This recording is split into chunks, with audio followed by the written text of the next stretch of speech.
ایک ربیع الاول شریف کی محفل میں دوسرے ایک دعائے اجتماعی سلسلے جو تیسرا موقع اور اب ایک خاص مہم کو لے کر خاص منشی کو لے کر خاص مقصد کو لے کر یہ نماز کے بعد اجلاس بلایا گیا ہے، کیونکہ آپ کے درمیان موجود ہے، اس لیے نماز سے پہلے بھی اردو میں خطبے کے لیے خواہش کی گئی۔ ہمارے پاس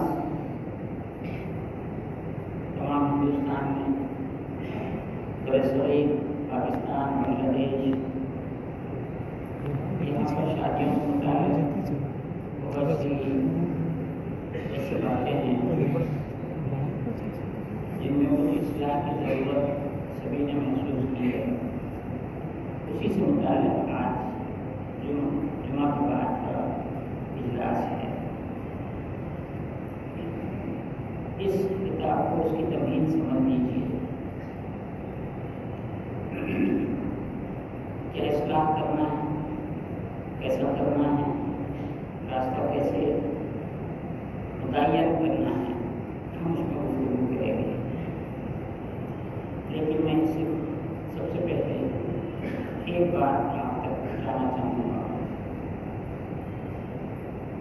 مسلمانوں کے ذہن میں گزشتہ 100 سال میں خصوصاً 200 سال میں عموماً ایک وسوسہ بٹھا دیا گیا ہے۔